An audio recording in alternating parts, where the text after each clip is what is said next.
אתה בקיא בכל התורות שלנו.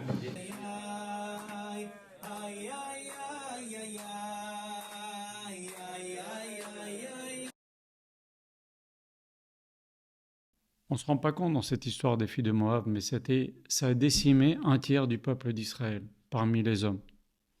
Parce qu'en effet, un tiers des hommes, à peu près 200 000 juifs, ont été avec ces femmes-là.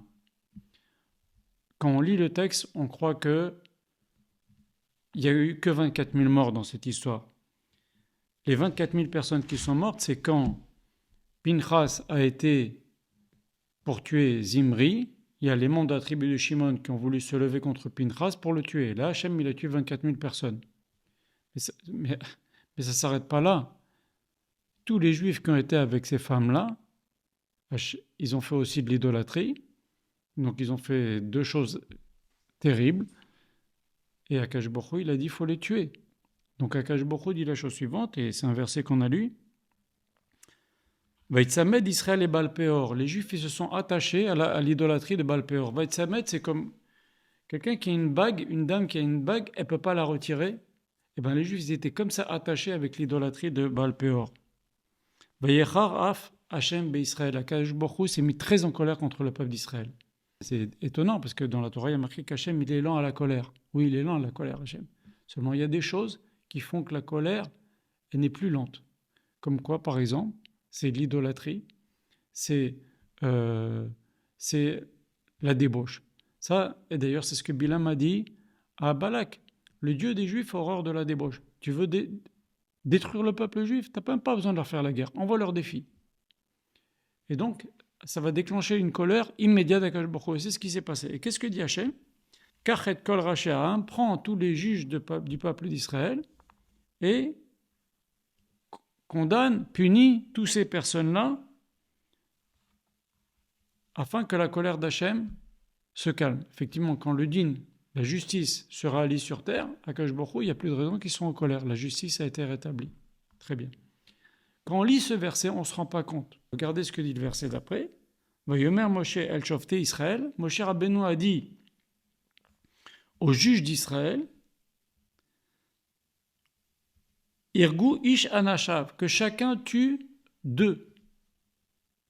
Anim sadim les Baal Péor, qui se sont attachés à l'idolâtrie de Baal Péor. C'est-à-dire quoi, ils ont tué deux? C'est qu'il y avait au moins chaque juge qui avait une responsabilité. Vous savez, il y a des juges de 100, il y a des juges de 1000. Chaque juge avait au moins deux personnes qui étaient sous sa responsabilité, qui avaient fauté avec les juifs. Et on va faire le décompte. Il y a 600 000 juifs, ok?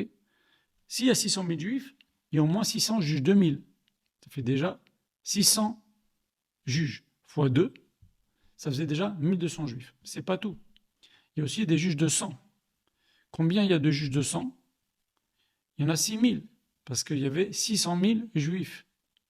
Donc 6000 juifs fois 2, ça fait 12 000. Donc on est à 12 000 et 1200. Maintenant, il y a encore d'autres sortes de juges. Il y avait aussi des juges de 50.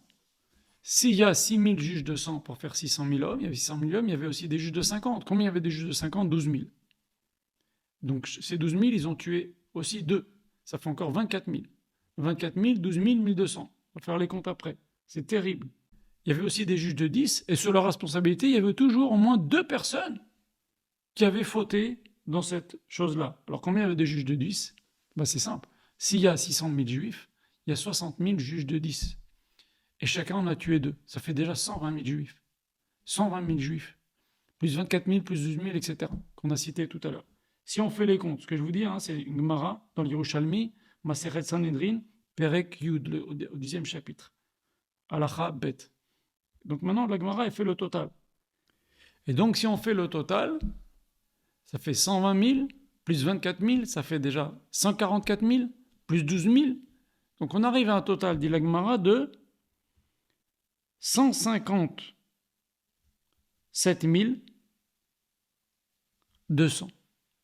157 200 juifs ont été tués par les juges d'Israël suite aux fautes qu'ils ont fait avec les filles de Moab, il fallait qu'ils fassent d'abord l'idolâtrie de Baal-Péor. Donc imaginez maintenant la scène. Il y a 600 000 juifs et 157 000 juifs, plus les 24 avec la tribu de Shimon, ça fait 170 000 et quelques, 180 000 juifs tués dans cette histoire. C'est quasiment un tiers des hommes juifs. Un juif sur 3. Et ces 157 000, ils ont été lapidés et pendus. Imaginez la scène maintenant. Moshe Rabbeinu est encore vivant. Les Juifs sont à 2 doigts de rentrer en Eretz Israël. Ils se font avoir avec cette histoire des filles de Moab. Et voilà, un tiers des hommes qui sont tués, pendus. Imaginez ça. Donc on lit ce passage, on croit que c'est rien. On le lit comme ça. Mais c'est terrible. Et le Ramban, lui, nous dit, c'est vrai qu'il y a eu ce nombre de morts, mais ils n'ont pas été tués et condamnés tout de suite. Hachem les a tués un petit peu plus tard, juste avant qu'ils arrivent devant le Jourdain. Qu'est-ce que ça nous apprend finalement? Ça, les Juifs, ils ont fait l'idolâtrie, mais c'était pour se permettre d'aller avec ses filles. Pareil, le veau d'or, quand les Juifs ont fait le veau d'or, c'était pour aller avec des femmes. Ça nous apprend que ces histoires-là de débauche, c'est une chose que Akadosh Baruch Hu punit vite, fort et très sévèrement. Donc on ne joue pas avec ces choses-là. Voilà. D'ailleurs, c'est ce qu'on appelle Midat HaYesod, c'est le fondement du judaïsme. On dit dans le Birkat Hamazon, Brit Vetorah. S'il n'y a pas ce respect entre les hommes et les femmes de distance, des règles, etc., que la Torah nous impose, eh bien Akadosh Baruch Hu, il punit très sévèrement. Là, imaginez la scène. Un tiers des hommes pendus. C'est horrible, on ne se rend même pas compte de ça. On le lit comme ça chaque année, mais on ne se rend même pas compte.